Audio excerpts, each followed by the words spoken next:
Welcome back to Coach Cameron's podcast. This is episode 340, and today we're going to be talking about ASA's new ruling or new program or whatever it is or mandate. Let's call it that. New mandate of having the parents on the same side as the coach, but not for the upper echelon of the top clubs in the state.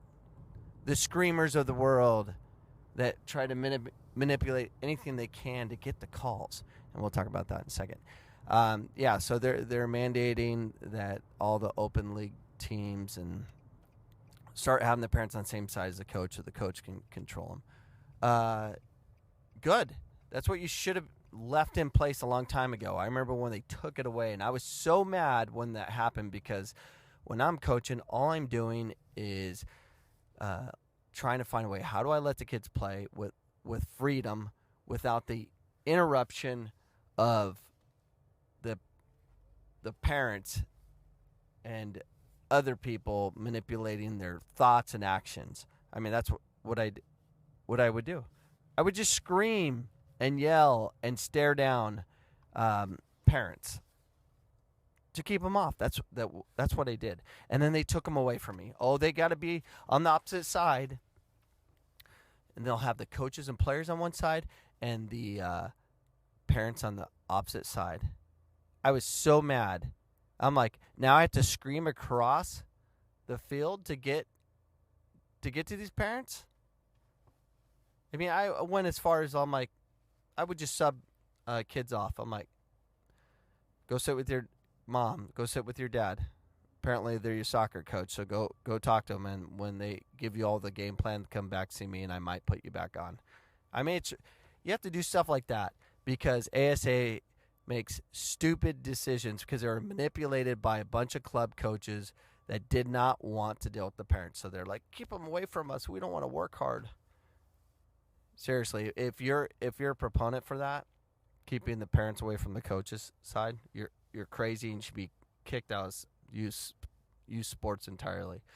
So they're bringing it back, which is a good thing, except not for the top tier groups because they have more self-control. I was at the Arsenal Challenge this past weekend, and it just let me know that I better be very careful coming back, like as a coach, because you can do everything right, and then they're gonna have a problem.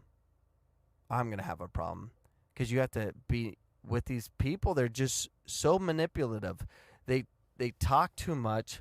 They cause too many problems, and I'll address it, and that's the problem. And then it'll be a fist fight or whatever. I gotta go get some martial arts training, how to defend every punch that'll come towards my face, because I'm going to not shut up. I'm going to let these coaches and parents have it.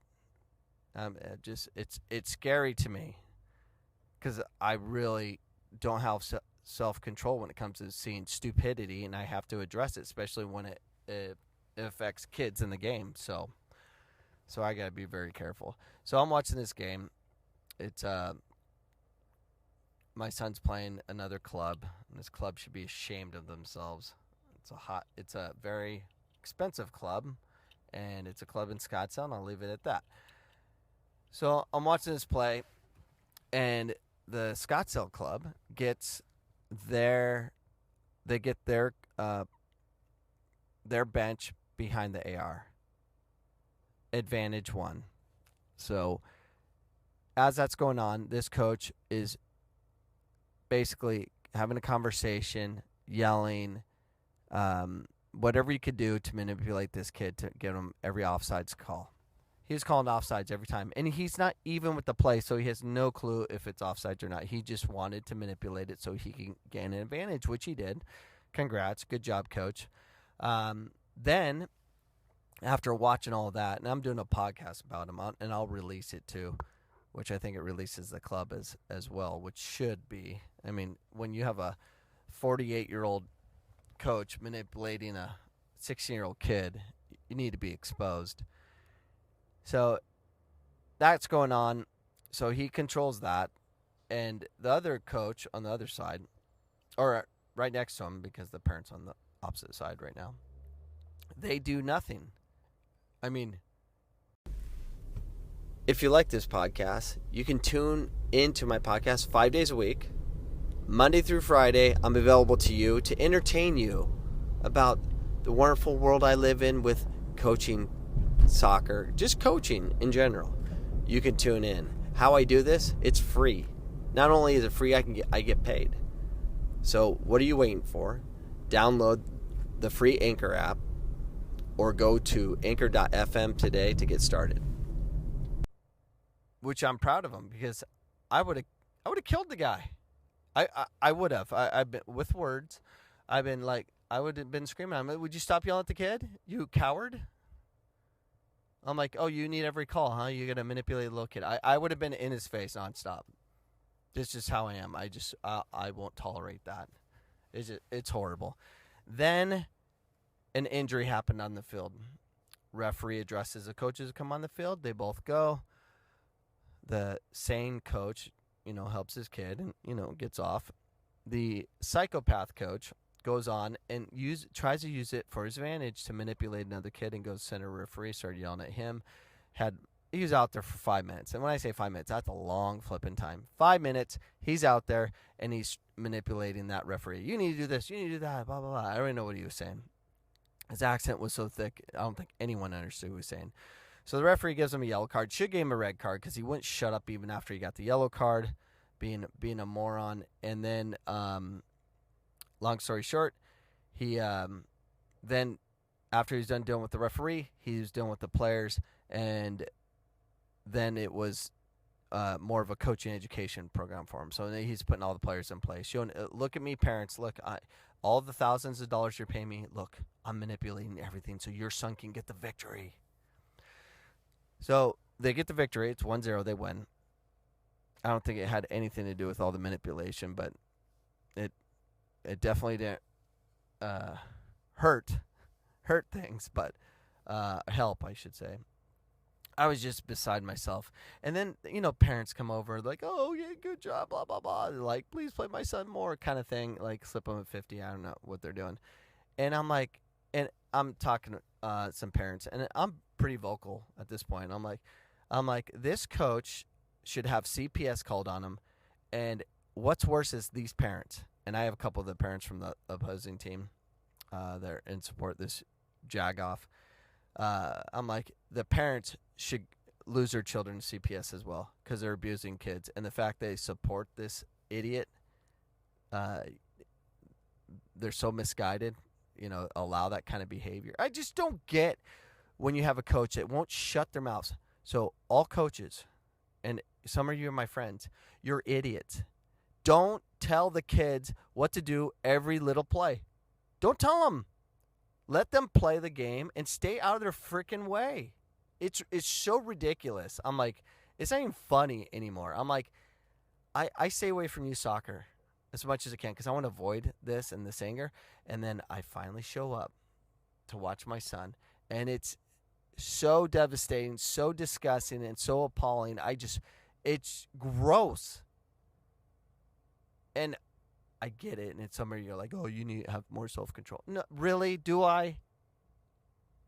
It's wrong. And ASA is just going to send, like, emails out. Oh, we have this new rule. We have this new rule. It doesn't stop the people. The only way it can be stopped is these clubs need to grow a set and eliminate these coaches.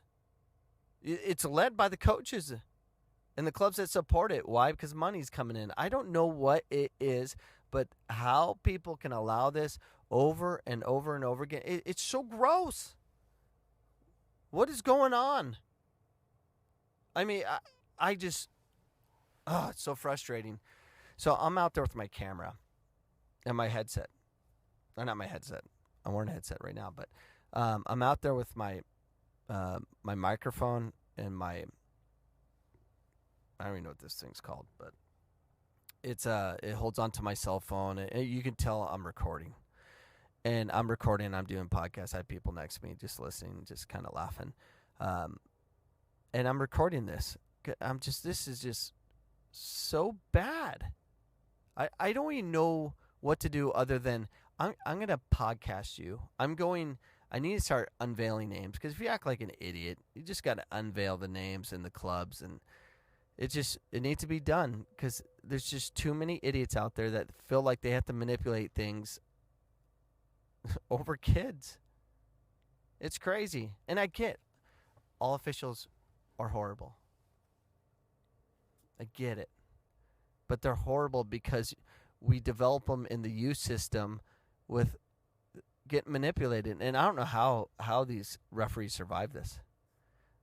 I mean, this poor referee had to be out there in like 8 hours trying to earn a living, make some extra money to pay for his cell phone bill or his car insurance to help the family or something like that, and they have to get berated like that. Jeez, it's so bad. It's so frustrating. I don't know what to do about it other than report it. And for all you supporters, if you have a coach like that, you are pathetic. You're part of the problem. You need to complain, and you need to stop this. Everyone needs to stop it. I'm going to do my part. Sorry, guys, I have to cut this episode off and continue tomorrow, where I'll upload the audio of the game itself, where I'm doing play-by-play of the disgusting display of the coach. So please tune in tomorrow to hear the full story of lack of self-control, both on the coach and myself, because I can't stop myself.